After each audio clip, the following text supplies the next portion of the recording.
I am Aqsa حاکم اور میں عارف والا سے بلونگ کرتی ہوں، اور میں نے 2013 میں دانی اسکول چشتیہ میں ایڈمیشن لیا تھا. وہاں سے میں نے ایف ایس سی کی تھی A+ گریڈ کے ساتھ، اور اس کے بعد میرا سپیریئر یونیورسٹی میں ایڈمیشن ہوا پرائیویٹ، اور وہاں سے میں نے BS کیا ہے میڈیکل لیب ٹیکنیشین میں، اور اب میں ایز اے ٹیچر ورک کر رہی ہوں سپیریئر یونیورسٹی میں ہی. ویری گڈ، جی سر. ماشاء اللہ. لیکن سر میں آپ سے کوشچن یہ کرنا چاہتی ہوں کہ جو لیپ ٹاپ کی اسکیم تھی وہ لیپ ٹاپ پرووائڈ کیے گئے تھے آن دا بیسس آف میرٹ. تو اگر ضروری نہیں ہے کہ اگر کسی نے پرائیویٹ سیکٹر میں ایڈمیشن لیا ہے تو وہ افورڈ کر سکتا ہے. اٹس ناٹ کمپلسری ہی اور شی کین افورڈ. ہو سکتا ہے کچھ وجوہات ایسے بنے ہوں کہ اس کو ایڈمیشن لینا پڑا، لائک اسکالرشپ کا ریزن ہو سکتا ہے کہ اسے اسی ایئر میں ایڈمیشن لینا تھا، ادروائز اسے اسکالرشپ نہیں ملتا. تو لیکن جب ابھی لیپ ٹاپ دیے گئے ہیں تو وہ صرف گورنمنٹ سیکٹر کے بچوں کو ہی دیے گئے ہیں، جبکہ پرائیویٹ میں پڑھنے والے بچے کے بھی اگر مارکس اتنے ہیں، اتنا میرٹ اس کا ہے، تو اس کو پرووائڈ نہیں کیا گیا. یہ بڑا اچھا سوال کیا آپ نے. پہلی بات تو یہ ہے کہ آپ، مجھے بڑی خوشی ہے کہ آپ دانی اسکول سے آپ نے تعلیم حاصل کی. میں چاہوں گا اگر آپ یہ بھی ذرا بیٹی بتائیں کہ وہاں پر جو سہولتیں جو میسر تھیں وہ کیسی تھیں؟ سر دانی اسکول میں بہت اچھی سہولتیں مطلب دی گئی ہیں، بہت کوآپریٹیو تھا سارا کچھ. اور سب سے مین بات یہ ہے کہ میرے پیرنٹس افورڈ نہیں کر سکتے تھے کہ میں یہاں یونیورسٹی تک آ سکتی.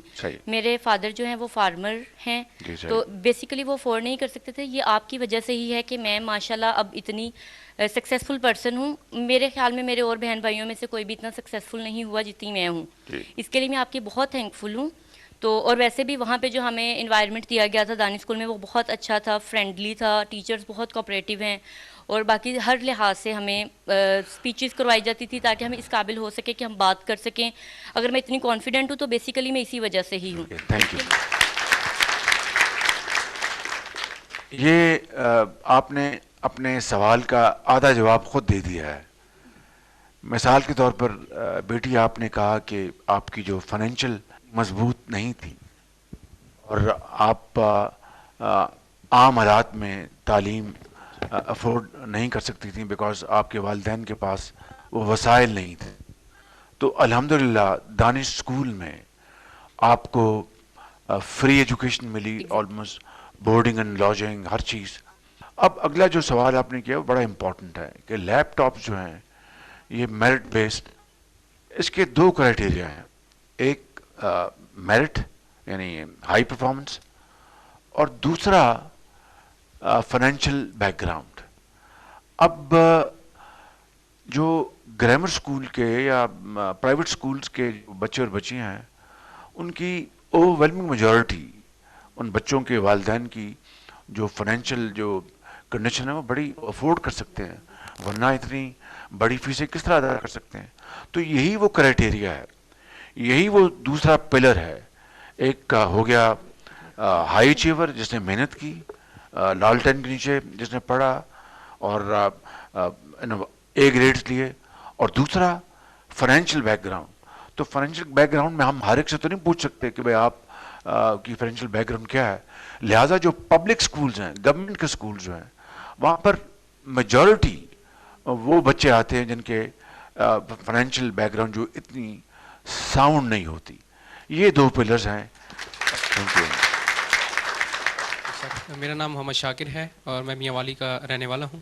میرے والد صاحب کا نام نذیر احمد ہے جو کہ ایک مزدور ہیں. سر میں آپ کا سب سے پہلے بہت شکریہ ادا کرنا چاہوں گا، اور مجھے اس بات پہ فخر بھی ہے کہ میں آپ کے 2 میگا وہ پروجیکٹس ہیں جس میں سے پنجاب دانی اسکول، میں نے پنجاب دانی اسکول میاں والی سے، جی سر میاں والی ہرنولی والا سر، اور دوسرا آپ کا جو پیف ہے پنجاب ایجوکیشن اینڈومنٹ فنڈ، ان کی بدولت آج میں ایک پروفیشنل انجینئر کے طور پر پاکستان میں فرائض انجام دے رہا ہوں.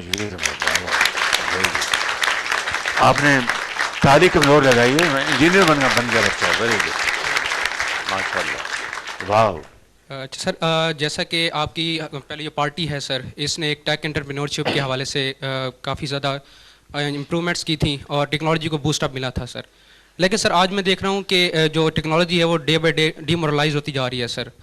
تو میرا آپ سے یہی سوال ہے کہ as a professional engineer what is your vision according to the advancement in the technology and the scope of engineers jobs so that engineers can contribute in the economy of Pakistan. گزارش یہ ہے کہ جو آپ نے بات کی بڑا امپورٹنٹ سوال کیا ہے. یہی میں نے اپنے ابتدائیہ میں بات کی تھی کہ مثلا یہ آپ ایک پرٹیکولر فیلڈ میں آپ پڑھ جاتے ہیں, بڑے قابل بن جاتے ہیں, تو آگے ضروری نہیں کہ آپ نے جاب کرنی ہے, کہیں جاب ملے گی کہیں جاب نہیں ملے گی. یہ حکومت وقت کا کام ہے کہ ایسے پالیسی انسٹرومنٹس بنائے, ایسے پالیسی پروگرامز وہ لے کے آئے جس سے کہ نوجوان نسل جو تعلیم حاصل کر چکی ہے, انہوں نے انڈر گریڈ کیا ہے, ماسٹرز کیا ہے, آپ جس طرح انجینئر بن گئے ہیں, ان کو پھر ڈگری لے کے انتظار نہ کرنا پڑے, یا وہ کہیں ان کو اچھا ان کی تعلیم کے مطابق ایک اچھا جاب مل جائے, یا پھر وہ خود سیلف امپلائڈ ہوں, یا دو چار اپنا لوگ رکھ کر ایک چھوٹا کاٹیج انڈسٹری لگائیں, اسمال میڈیم انٹرپرائزز. یہ ہے وہ وے فارورڈ, یہ ہے وہ ویژن جس سے کہ دنیا میں ہر جگہ ترقی اور خوشحالی کا انقلاب آیا. تو میں سمجھتا ہوں جو آپ نے بات کی ہے وہ بڑی پرٹننٹ ہے کہ ہمیں اس حوالے سے ہمیں اسمال میڈیم انٹرپرائزز کو پروموٹ کرنے کے لیے ایک کمپریہنسو ہم پیکج لے کے آئیں گے. یہ ہمارا یہ مینیفیسٹو کا حصہ ہے.